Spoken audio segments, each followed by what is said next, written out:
just real quick. Most people think they're good listeners when they're not, or maybe they just aren't familiar with dimensional thinking. So in dimensional thinking, we realize that no matter how good of a listener we are, there's always another dimension of listening. If we do not learn to be intentional with the words that we use, we will never be as good as listeners to the words and the deep meaning those words can have for other people. I remember, I'm 55 now. I was remembering when I was in my probably early 30s with 7 kids, and my wife was, saying to me, she said, Mark, you're making a decision for our family that, is going to be pretty painful or impact us in a significant way or whatever. Can you give me your intentions? And I remember saying to her, well, honey, I think probably 50% of the reason I'm doing this is for the kids' future. I know they don't like it. You might not like it, but I think it's the best for the family, for the kids, so I think we ought to do this. So 50% is consideration for them. I think probably 20%, honey, is for you because I think it'll make your life better in the future. Honestly, 20%, I'm not sure. I'm not real clear on my intention. And then 10% is selfish. Like, I know you all might hate me now, but you'll all love me in the future. And, this is just best for us. So 10% is selfish. So I remember in my early to mid-30s where I started to think and break thoughts down into different intentions. Questions or thoughts or insights on that, Tom? Can you give me that one more time? Sure. So have you ever had somebody go ahead and say, Tom, this is what you meant by this, or Tom, you're just doing this out of selfish reasons, or Tom, like they think of you as a light switch, and they think you have one intention in something you do. Have you ever had that happen? Yeah, I think most people probably have. Right. But that's stupid. Like we're human beings. We're not robots. We're not zombies. We're complicated. So there's complexities here that where we have multiple motivations. Some of them are selfish. Some of that's good selfishness. Some of it's not. Some of it's bad selfishness. A lot of it, like people don't think about what their intention and why they're doing things. Well, I think a lot of times, and I know myself, I find myself doing this once in a while too, is you ask a question, you're talking to somebody, and then, especially if you're asking questions, and while they're answering, instead of intently listening, I'm almost starting to think about, okay, what's the next thing I want to do? But without listening to what they're saying, how can I structure the next question that I want to ask, or take the conversations to the next level? Right. And often when we're listening in, it's like in not in stereo sound. We're listening like in, a single wavelength. It's like we don't realize the complexity of our brain. And if we don't realize the complexity of our brain and our motives, and when we communicate, if we don't realize the complexity of ours, how are we going to realize it for anybody else? It was interesting because it kind of flashed back to the first time that I took some media training. And one of the things that they really stressed and talked about in media training, this is where you're going to be talking to the press or either print or radio or TV, is that you're there to get your point across, but you can't get your point across unless you understand and listen to the questions that they're asking you. If you don't answer their question, then you won't get your opportunity to come back and put your point across. So you've got to be able to listen, then try to understand how you bridge from what they've said and how you're going to answer to what you want to get across and move forward, which is, it really gets your brain moving in a lot of different directions. Right, because you might have, thousands or tens or hundreds of thousands of people that are listening to you on the media, and so how do you help them really understand, what you're saying? And so when we look at the DNA for people, this is like one of my favorite slides here. When we look at this is just really cool. So we have the 4 personalities. So we have the analytic, the driver, the expressive, and the amiable personality. So when we look at listening, each of them listen in a very different way. The analytic listens for details. The amiable listens for caring, listens for connection. The expressive listens for fun and listens for energy. And the driver listens and communicates for big picture and listens for power. And so when you go through the course, the more you learn, the more you know you don't know. I mean, that's just how it works. And this is why there's individuals all over the world that are certified in leverage to come out to your organization. So there's one-on-one coaching you can get on this. You're like, oh my gracious, I can see where it's so deep. I need somebody to help me one-on-one. Or you could bring out somebody certified and speak to your group or do workshops or there's seminars or all kinds of things to take these things, and you can see the depth of leverage and how, wow, this is amazing. Ski, thoughts, questions, insights you have. Yeah, wow. You know what? This has been on my mind since you hit on this a couple slides back. Sticking with intention, you said, how do we learn to, or knowing how to learn, listen and communicate to build intention. Can you expand on that? Because I think I'm getting it, but that key word is build. Listen and communicate to build intention. So if we have the intention of bringing benefit to somebody that we're talking with or whatever, working with, selling to, family member, whatever, if our intention is purity of heart, the first thing we have to understand is we have to understand, well, we're not that pure of heart. There's something of benefit for us. Like if we're not doing it just for somebody else's benefit. So understanding that, have that. Now, the intention, like the analytic, if they don't see that we're attentive to the details, they're going to think we're going to bring harm to them, maybe intentionally or maybe accidentally.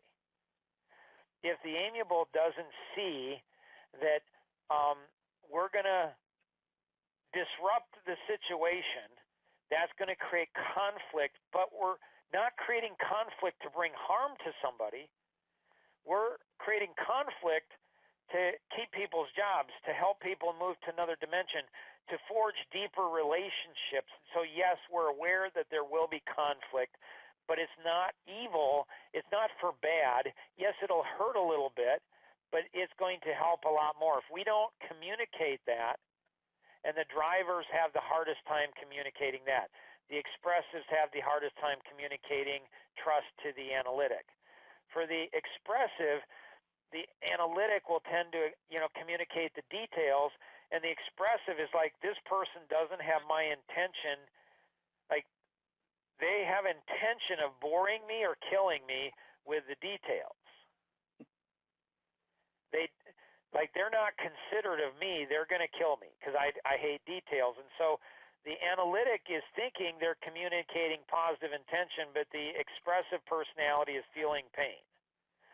The driver says, here's a goal that we need to go after, and this goal is to bring, yes, profit for the company, but also jobs, and also raises, and also higher quality of living.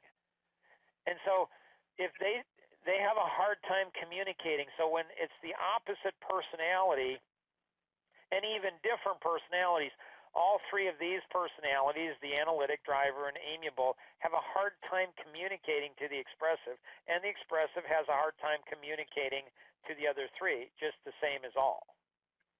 So we have to be aware of our own words and what they mean to people and the words of other people and how those words are very different. Tom, maybe you can synthesize that and make it a lot simpler than I did. I'll tell you, Mark, this slide you have up right now, to me, is one of the most dynamic slides that I've ever seen. Even when I went through personality masteries and you learn, the ability to communicate to different personalities, but to see it in this kind of context is really, really impressive. This is, all I can say is wow. Ski, does this help? Does this answer your question or not so much? Yeah, no, it was great. This slide, as Tom said, this slide plus your explanation was extremely helpful. That was good. Cool. All right. Nicole, questions, thoughts, insights you have? No, I love this, and I love the graph specifically. This is how I write. I remember when I first started working for Tankwoods, that's how you taught me to write, and that I've internalized. I know for sure. So I'm curious to see how to apply it to other things. Cool. Mark, this slide really demonstrates why people need to take the personality mastery course. It's really hard to understand. I mean, it's easy to see how they tend to interact, but you don't really learn how to do that without taking that course. Right. It was interesting because Ski asked me, he said, Mark, I'm going to take Personality Masteries course, and I want to take Leverage. Which would you choose? Which would you recommend? And I said, definitely the Leverage course. And he's like, really? And I said, yeah. And he said, why? I said, because you get to participate and engage with Tom and Peter. Like, if you can do the live stuff, and then, I don't know, a month into this course, then Ski jumped into the personality course. And so they complement each other so nicely. And so we do touch on personalities here, but don't think that you're going to get here what you're going to get in that course, because obviously we can't teach that course and this course together. Wish we could, but we can't. And so when Tom went ahead and saw, you could feel the energy where all of a sudden all this stuff like this epiphany just went ahead and kicked in. It was amazing. Rosanna, questions, thoughts, insights you have? Well, I was wondering if it was okay to ask the questions of the people that did not get asked last week. Okay. And the question is, what is the most valuable thing your mom taught you about business? I don't have Bob. Bob, what is the most significant thing your mom taught you about business? Wow. Well, my mom was German, and I'm half German. It's always, if it sounds too good to be true, then it's not. So over all of my 80 years, I think I've probably been I've been each type of personality, but you identified me 20 years ago in our courses as a analytic because of the details. So I guess my mom taught me, look at the details. The devil is in the details, and it's hard to break away from that. And I thank her for that. It's saved my butt many, many times. Cool. Murray, how about you? What did your mom teach you about business? Basically, to be honest in business, because she worked with some people at one point that really weren't. So she always stressed the honesty. She found out that they were later mopped up. Cool. For quitting. All right. Excellent. So she always stressed honesty in business.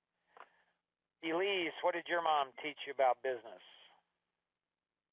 Yeah, so I think just overall showing me discipline and being a hard worker, and then not taking anything for granted or having an expectation that I should get something without being diligent and working hard. Ooh.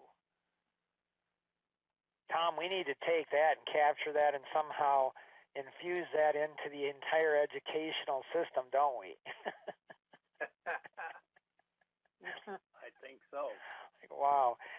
Nicole, what did your mom teach you about business? To always be humble. To never assume you know how to do something, and always be open to learning. Cool. Cool. All right. Tom, you got to run or you got a few more minutes? I've got to be off before 9:30. Okay. All right. So let's go through, so now we move into even further complexity. And this is where, really going to a leverage, and there's multiple different leverage workshops in all different types of things. There's personal ones, there's professional ones, and or, getting, one-on-one coaching. And so you can have one-on-one coaching in leverage. You can have, when we look through this course, like there is so much that's there. But in addition to that, we're going to need more. So one-on-one coaching, mentoring is a possibility. Somebody who's certified in leverage and being able to take this and help you accomplish, put systems in place to help you accomplish, and seminars and workshop and or, mastermind groups and being able to go through it. And so what we're learning is just surface knowledge. If we want to take this and go deep, we're going to have to go ahead and have one of the three or all three of the three to be able to do it. It's actually following through. And so if you have any questions on any one of these three, for additional information, you can talk to the individual who invited you, your art mentor, or you can call toll-free 888-230-2300, or you can call 630-393-9909. When we look into these three, what are some things that you might learn? Okay, so now we go into the deep end, and obviously there's not, we can't pull everything into this course that we'd like to. Like if Tom and Peter and I could teach all of these concepts in this course, trust me, we would. But these are some of the things you'll find in one-on-one coaching, seminars, workshops, and or mastermind groups. You'll find how to communicate based on personalities, and so how to best help someone.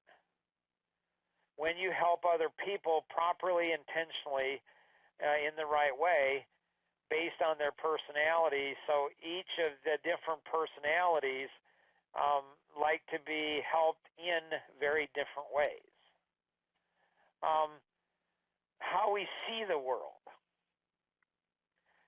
And so how we see the world is based on our personality. And so when we're talking about listening, if we understand how each of the four personalities see the world in a very different way, that helps us to be able to gain additional leverage.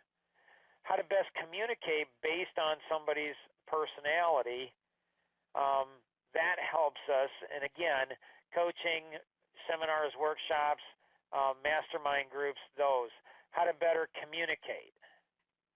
How to be a better listener. How do we naturally hear things based on our personality in a very different way so we can actually develop the skills in our brain and in our ears to listen based on different personalities, which is really, really cool. Or DNA for life. So there's over 500 natural laws that connect back into leverage. And so the 80-20, most people know about the positive, but they don't know about the dark side of the 80-20. It's important to do that. Or, how do you go ahead and learn to do the truth? Or the 5-time management freedom fighters and how this all interconnects and why some people quit, why people don't, how to be part of the 3% that accomplishes more than the other 97% combined, or how to go ahead and do the communication, or in the 530 grid, the business area. If you can't explain it simply, you don't understand it well enough. Einstein. Tom, I know you got to run. Any thoughts, questions before you take off? No, it's been very, I've really enjoyed this session. Not that I haven't enjoyed the others, but this one brought a lot of clarity to me, I think. Good, good. Thanks for your input, Tom. Have a blessed day. You too. Thank you. All right. And so Einstein said you can never solve a problem on the level it was created. What does that mean? It means it means that we create our own problems based on how we think. So the only way to solve our problems is to think differently. It's not getting somebody else to think differently. So you have individuals that come into whole groups, and these groups that congregate together are saying, we've been done wrong, you need to think differently. Well, that's one way to think about it, but what if the group were to learn to think differently? Like, that's a novel thought. Like, we won't change the situation by getting somebody else to think differently. We need to think differently. When we learn to think differently, that gives us leverage to help other people to think differently as well. And so one of the natural laws is walls of opportunities. So when we have a challenge, a problem in life, we go over the wall, under, to the left, to the right, blow it up, tear it down somehow, some way. We get through. The bigger the wall, the thicker the wall, the harder it is to make the breakthrough. The more important it is to make that breakthrough. There are 6 ways minimum to look at any situation. Normally, based on our personality and how our brains are, we think 1 or 2 ways.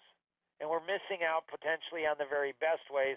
6 steps to overcoming blindness. Clean your glasses, get involved, close your mouth, open your mind, stand on your story, humble your heart. In team communication, how do you go ahead and connect it back into, team communication and going through that? Or the mobile app, life-gps.org, life-gps.org. If you don't have your own channel, I would look into it for sure, because it's amazing. Like, if you're in business, it'll help to tell your story and connect to people based on their personality.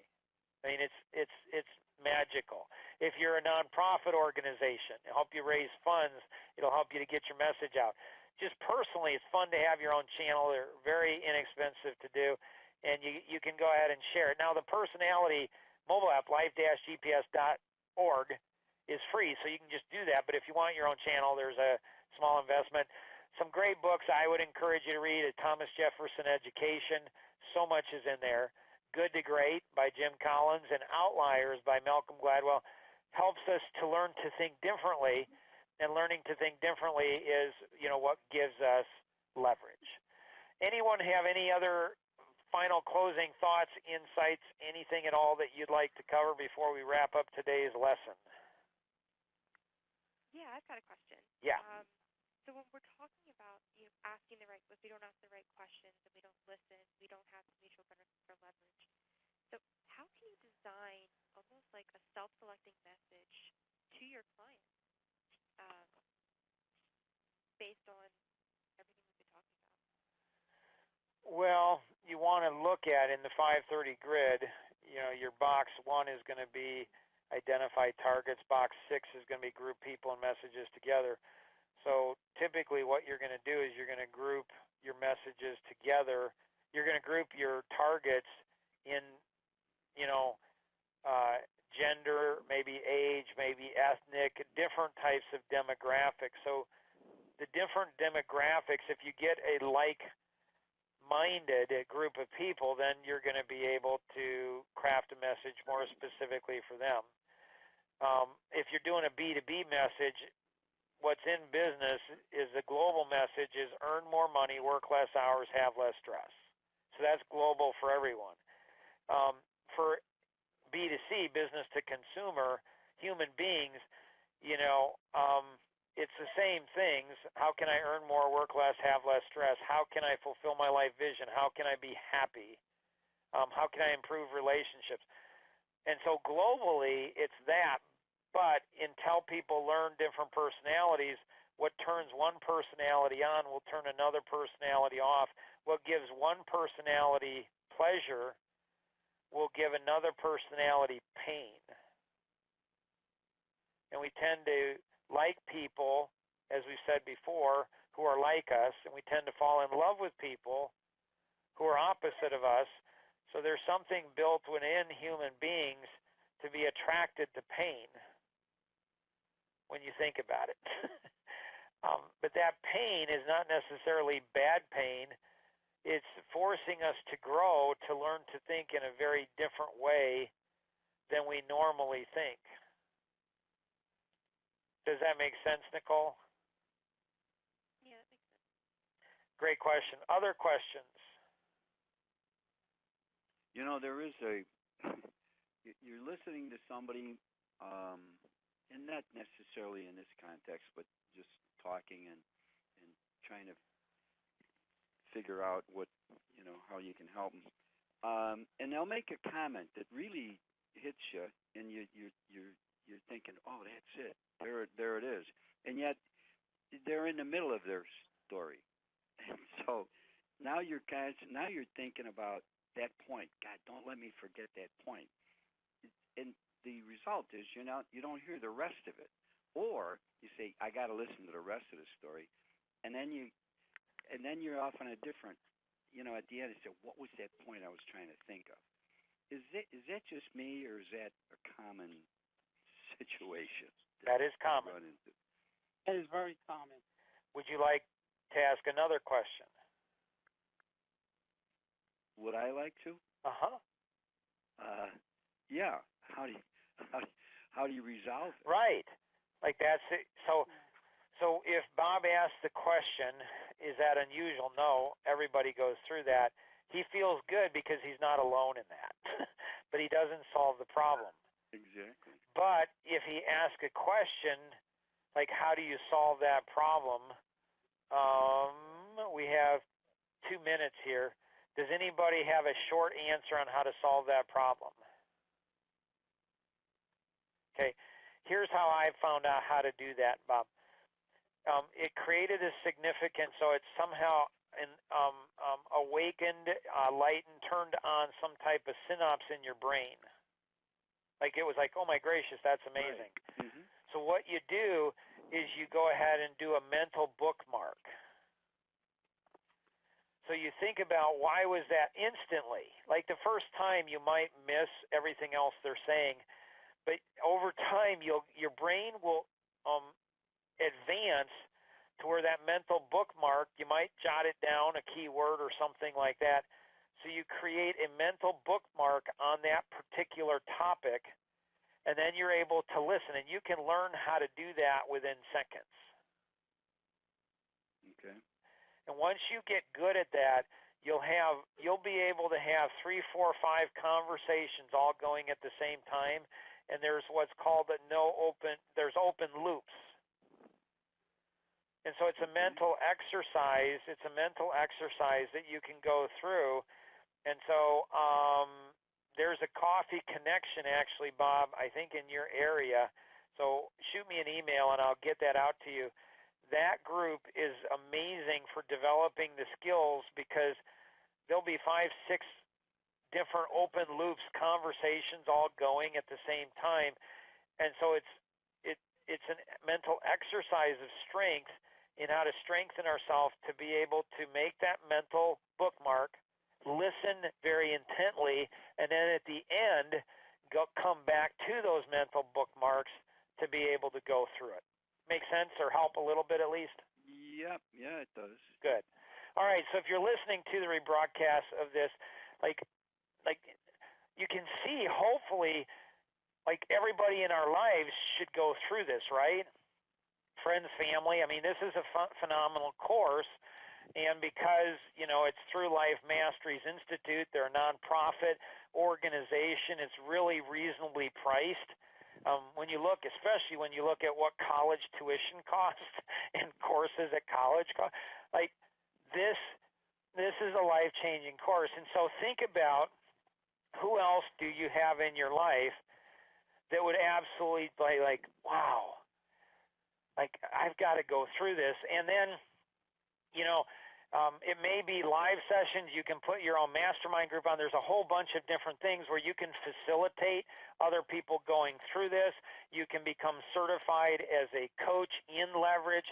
You can be certified in speaking and doing workshops, seminars and workshops. You can be certified as a mastermind mentor as well. So again, if you have any questions on anything that was talked about today, talk to the individual who invited you to participate, or you can call toll-free 888-230-2300. That's 888-230-2300. Or if you're calling in outside the U.S., you can call the U.S.-based number at 630-393-9909.